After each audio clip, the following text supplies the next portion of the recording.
What's up, YouTube? Welcome back. Quick video today, viewer request video. We're going to do some Glock accuracy testing. And we're also going to test out some DG bullets and see if it follows up this barrel. But first, the accuracy testing. We have some targets up here. We're going to get back to 10 yards and 15 yards, and we're going to shoot 5 shots here and 5 shots here. We're going to see what we get. We're going to put up some steel, and we're going to see how we do at speed, see if we can combine accuracy with speed. Overall, this gun has about 200 rounds through it so far, and to tell you the truth, I really do like it. No malfunctions so far. The trigger's starting to break itself in. I really do like it, and it's pretty accurate, so I wanted to show you the accuracy.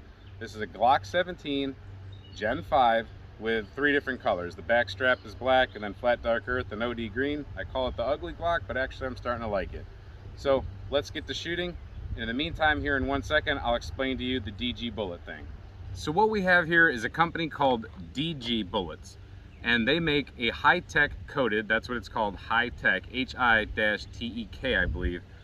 So high-tech coated, it's not lead, but it's not copper, so this synthetic coating that they powder coat on and bake onto the bullets, that's supposed to let it travel through barrels without lead fouling. You're supposed to be able to go pretty hot. I don't know the specific hotness that you're allowed to go feet per second wise, but I know that if you keep a lead bullet under 1,000 feet per second, in general, you're pretty good. Supposedly, I think these can go up to about 1,500 feet per second before they foul any barrels. Now, I don't normally expect them to foul barrels because I've run them through 10 millimeters and things like that, but with the polygonal barreling that is in the, or rifling that's in the Glock, they say that you're not supposed to run certain types of lead. Now, hard cast lead from Underwood, things like that, supposedly, that's okay. A lot of people have shown those to not really affect the gun too much. We're going to see if these DGs run through, and after enough of them, I'm planning on going through a couple hundred because I have plenty of them, and I have them loaded up. I have them here raw for 45, but I have them 9 millimeter. I just have tons of them. So I usually run them through my shield. Let's see how they do through this Glock. Let's put a couple hundred through, and then we'll inspect the barrel. I'm not going to show you the barrel because, trust me, it's clean. I just cleaned it out. It's only had a couple hundred rounds of copper through it. It's fine. We'll take a look afterwards. So sorry I don't have the camera set up down there on that end, but I'll try to get through this quick. 5 rounds here at the 10-yard line, 5 rounds at the 15, and then we'll take a look.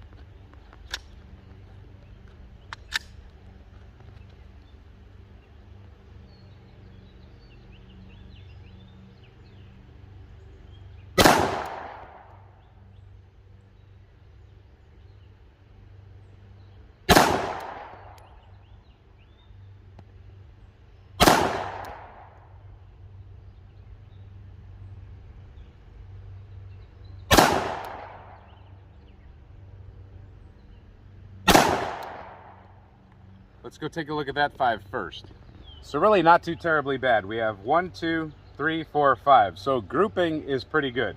I can do better if I focus in on a little bit, but right now the sun's at my back. It's hot out. I'm trying to get through the video here for you without taking an hour, but that's a general idea.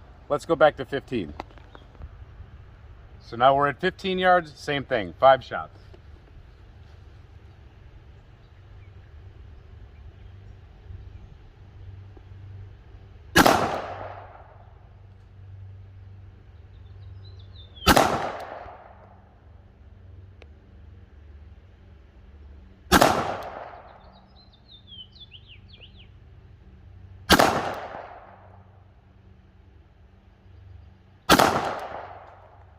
Let's take a look.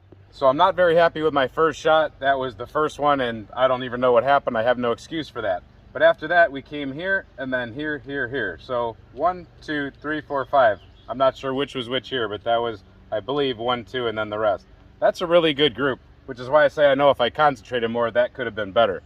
So let me go ahead and drill 5 more on this one at 10 feet again. Let me kind of redo that one. Correction, 10 yards.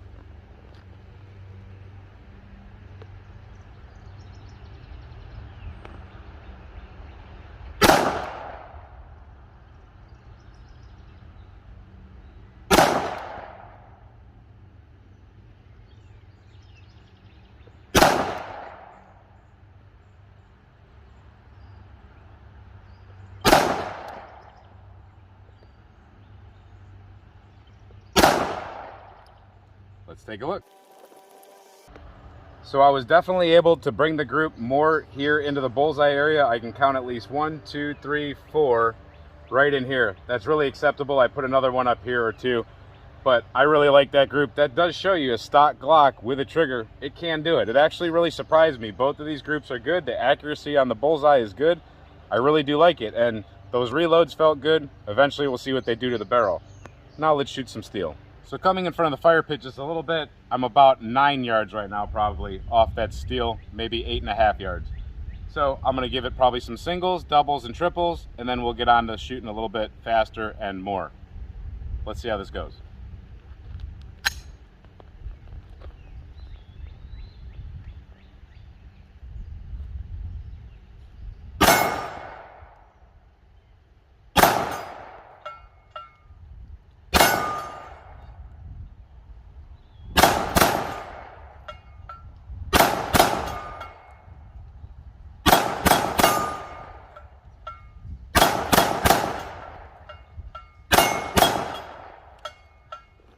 Let's take a look. I'm not sure how well you could see that on the camera from back there. I think this was my first shot. I started dragging a couple low, but surprisingly, your recovery is really good with this, being a 9mm and all. On the recovery is where my better shots came in, because I saw what I did wrong, and in my mind I can kind of calculate what's going on subconsciously and get her done. So follow-up shots were usually in here. I really like that. You saw 1s, 2s, and 3s. I think there was a 4 in there, but those are good groupings. That's good for defense.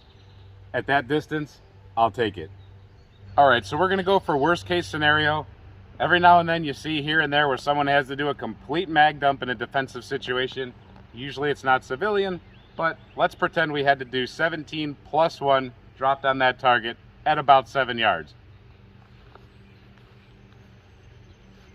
Give me an up, camera girl. Up.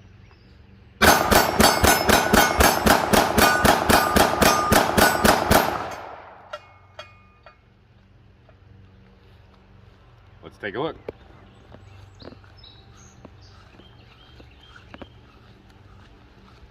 So I'm not sure if I came off my target at all. I did inspect the backstop, and I'm pretty sure I know what it looked like before. There was only a couple holes, and I don't think I came off.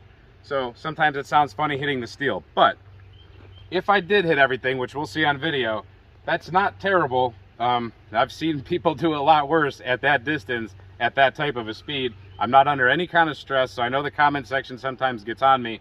I know this isn't a gunfight, and I know I'm not under stress, and I know I'm not moving, and I know nobody's shooting back at me, but there's an example of what the gun can kind of do. Can I be super proud of that? No, but in a defensive situation, if for some stupid reason I had to let 18 rounds go on somebody, I'm pretty sure it would have done the job. So now let's do a more realistic, maybe a 5-shot group on some target that you might have to take down or stop a threat. To be honest with you, I couldn't even see after 5 or 6 shots. I couldn't see through the smoke, so I really didn't even have a good sight picture when I was shooting, which is really bad because you're always supposed to have a clear sight picture before you pull the trigger. I knew that I was on my target, at least on my backstop, but in a real world situation, you might want to slow down if your vision is obscured. But let's do 5. Camera girl, give me an up. Up.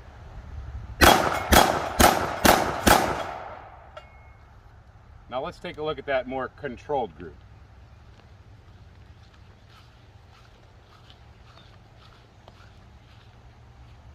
Absolutely 1000% sufficient. That's why I've always said there's no reason to drop 17 rounds. Know how to shoot your firearm and shoot a controlled group rather than a frantic mag dump. This could be a double or a triple or 5, but no matter what, every one of those is a fatal hit. That's how you should do it, in my opinion. The gun is obviously capable. Good job, Glock. So overall, I'm really starting to like this gun. It has not malfunctioned on me yet. I'm gonna check the barrel and see if this fouls it up after a couple hundred rounds, but I really don't think it will. It's actually highly accurate, and it's controllable under recoil, under a little bit of quick fire. There's a lot more we're gonna do with it. We got gel testing to do, of course, there's always that, but we'll do other shooting scenarios with it. I still have to make a holster for this gun so we can do drawing scenarios. In the meantime though, thank you for watching this video, and until we see you next time, stay safe, have fun, and keep shooting, even if it's your Glock.